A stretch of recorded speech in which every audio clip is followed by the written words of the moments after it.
India versus UK. When I say India versus UK, you may think I'm talking about a cricket match between India and England. Well, it's not a cricket match, but a diplomatic match I'm talking about.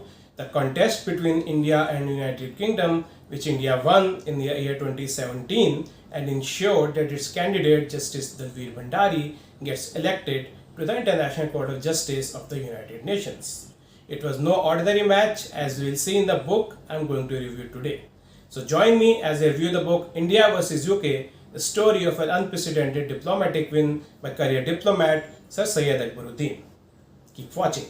Hello everyone, welcome once again to Books Wale Bhaiya. Today we'll talk about the book India vs UK, the story of an unprecedented diplomatic win by Syed Akbaruddin sir. Syed sir is a career diplomat. He was India's permanent representative to the United Nations when this victory actually happened. So he's not just the author of the book, but is also the man behind this victory. What is most interesting about this book is that this victory which we talk about was actually not on India's radar. I repeat, this victory was not on India's radar. Rather, India was focused on installing its candidate on the International Law Commission and another international tribunal. However, when Syed sir got to know that another candidate has already started its preparation for the ICJ, that is when the elections were almost 20 months away, so you can say almost 2 years away, he thought about putting its own candidates in the ICJ.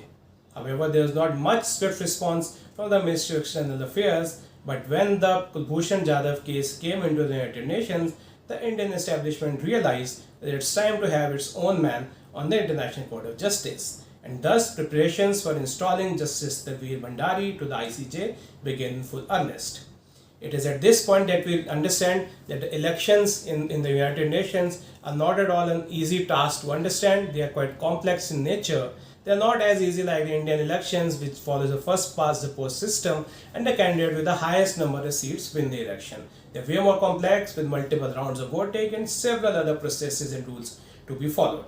However, India began its preparation, and as we see in the book, a lot of coordination between various diplomats posted at the UN mission as well as the employees in the Ministry of External Affairs in Delhi. There was a lot of coordination, exchange of ideas between various people. So some help with the legal nuances, some help with understanding historical perspectives at what did happen in the previous elections, and all of this led to the Indian victory. This was not at all an easy task. First of all, there were 6 candidates for 5 seats at the ICJ, and while India was preparing, 4 seats were already filled.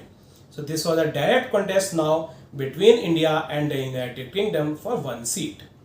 While India was progressing towards its victory, making sure it had good relations with diplomats from other countries, India was pushing its weight not just in the United Nations, but rather at the Ministry of External Affairs as well, and some initiatives being led by the late External Affairs Minister Sushma Swaraj and even Prime Minister Narendra Modi himself.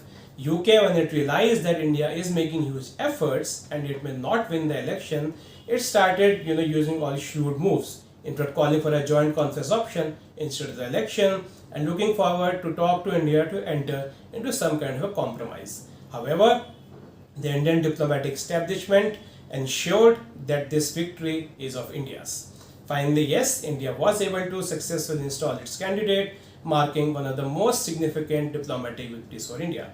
Why it's most significant is that in the history of the United Nations, it was the first time that a non-P5 candidate won against a P5 candidate.